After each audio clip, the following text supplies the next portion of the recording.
샬롬. 간밤에는 봄날임에도 불구하고 많이 쌀쌀했습니다. 오늘도 조금은 쌀쌀한 채로 이 새벽을 시작하게 될 것 같은데 옷깃을 여미시고 따뜻하게 하루를 시작하실 수 있었으면 좋겠습니다. 오늘은 마가복음 12장 18절로 27절의 말씀을 중심으로 해서 오해에서 이해로라고 하는 제목으로 함께 은혜를 나누고자 합니다. 오늘 우리에게 주시는 하나님의 말씀은 마가복음 12장 18절로 27절까지의 말씀 중에서 24절로 27절의 말씀을 봉독하도록 하겠습니다. 예수께서 이르시되 너희가 성경도 하나님의 능력도 알지 못함으로 오해함이 아니냐. 사람이 죽은 자 가운데서 살아날 때에는 장가도 아니가고 시집도 아니가고 하늘에 있는 천사들과 같으니라. 죽은 자가 살아난다는 것을 말할진대 너희가 모세의 책 중 가시나무 떨기에 관한 글에 하나님께서 모세에게 이르시되 나는 아브라함의 하나님이요 이삭의 하나님이요 야곱의 하나님이로다 하신 말씀을 읽어보지 못하였느냐. 하나님은 죽은 자의 하나님이 아니요 산 자의 하나님이시라. 너희가 크게 오해하였도다 하시니라. 아멘. 인간은 여간에서는 자기의 생각을 그리고 자기의 신념을 바꾸지 않는 경향이 있습니다.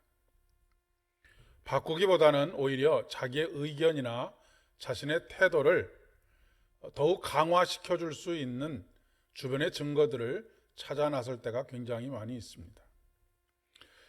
요즘 명백한 가짜 뉴스들이 세상에 많이 떠돌아다닙니다.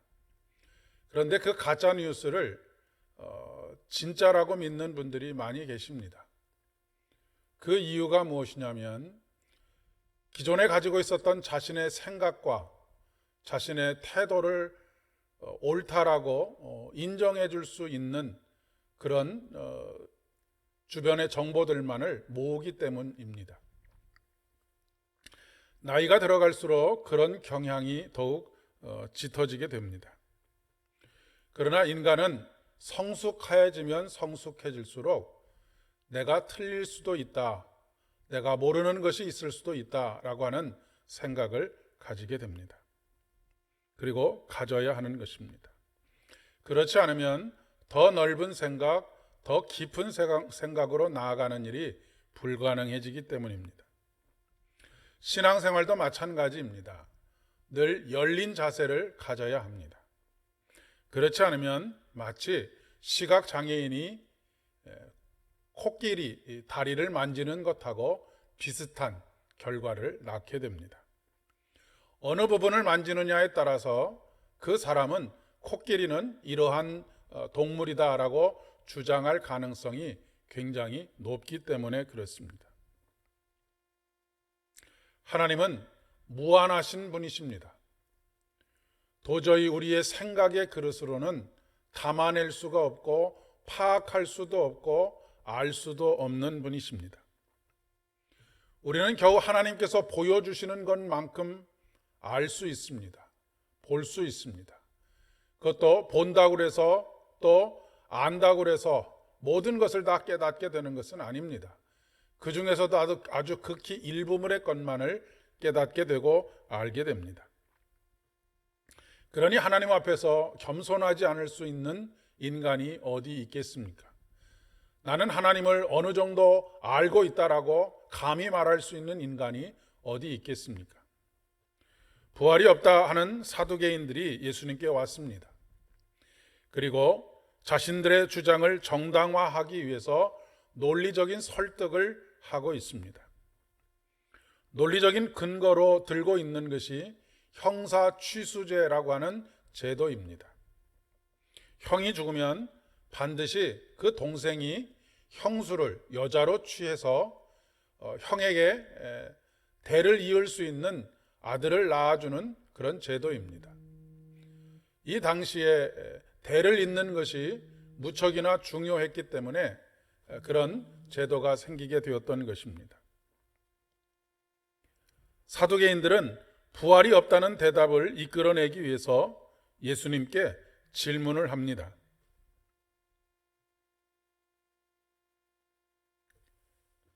형제가 7이 있는데 맏아들이 상속자가 없이 죽게 되었습니다. 그래서 그 동생이 형수를 여자로 취했지만 대를 이어주지 못하고 둘째 또한 죽게 되었습니다.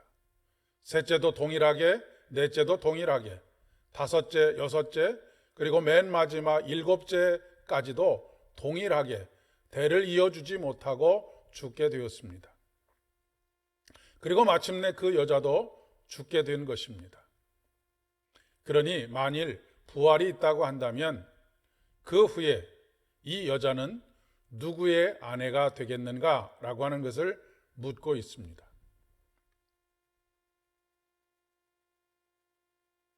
결론은 그런 일이 벌어질 수 없는, 풀 수 없는 난제에 직면하게 해서 부활이 없다라고 하는 대답을 이끌어내기 위해서 그렇게 주장을 하고 있는 것입니다. 이는 땅의 법칙을 가지고 하늘의 법칙을 설명하는 것과 똑같습니다. 예를 들어 지구에는 중력이 있습니다. 그리고 지구 안에서만 효용 가치가 있는 법칙들이 있습니다. 이 법칙들은, 그리고 중력은 지구를 벗어나면 그 법칙에 적용이 되지 않습니다. 달에 가도 마찬가지고 여러 별들에 가서도 마찬가지라고 이야기할 수 있습니다.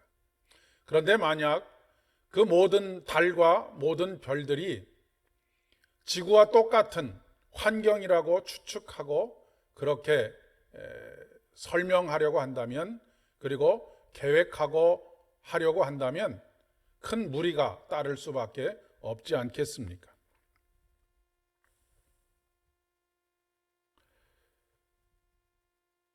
우리가 변형된 몸으로 부활할 때 어떤 모습으로 부활하게 될까요? 죽은 모습 그대로 부활하게 될까요? 그렇다면 어릴 때 죽으면 어릴 때 모습으로, 나이가 많이 들어서 죽게 되면 그때의 모습으로 부활하게 되는 것일까요?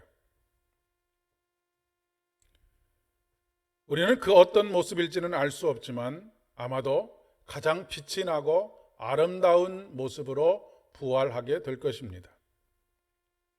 그러나 가장 아름답고 빛나는 모습으로 부활하게 된다고 해서 마치 성형수술을 한 사람을 알아보지 못하는 것과 같은 그런 촌극은 벌어지지 않을 것입니다. 모두가 다 서로를 알아볼 수 있게 될 것이기 때문에 그렇습니다. 그리고 반갑게 알아보고 기뻐하게 될 것입니다. 우리의 사고와 경험의 테두리 안에서 믿어지고 믿어지지 않고를 함부로 이야기하면 안 됩니다. 그렇기 때문에 겸손해야 하고, 그렇기 때문에 하나님께 믿음을 구해야 하는 것입니다. 믿음은 우리의 논리나 이성적인 것을 뛰어넘는 초이성, 초논리의 것으로, 그 믿음은 하나님께로부터 오는 것이기 때문에 그렇습니다. 오늘 말씀에 너희가 성경도 하나님의 능력도 알지 못함으로 오해함이 아니냐라고 말씀하고 계십니다. 하나님은 죽은 자의 하나님이 아니요 산 자의 하나님이시라 너희가 크게 오해하였도다라고 말씀하고 있습니다. 아무쪼록 저와 여러분의 믿음이 하나님에 대한 오해에서 이해로 전환되어져 가서 더욱 깊어지고 더욱 넓어지고 더욱 높아지는 귀한 은혜가 있기를 진심으로 축복합니다. 함께 기도드리겠습니다. 은혜가 풍성하신 아버지 하나님, 우리의 일천한 경험과 생각과 배움 안에서 하나님을 생각하니 모든 것이 다 의심스럽게 느껴질 때가 많이 있습니다. 더 깊이 알기를 원합니다. 더 깊이 사랑하기를 원합니다. 매일매일 나를 가두고 있는 틀을 깨트리게 하여 주시고 하나님을 향하여 항상 열려 있게 하여 주시옵소서. 예수님의 이름으로 기도드립니다. 아멘. 오늘도 복된 하루 되실 수 있기를 바랍니다.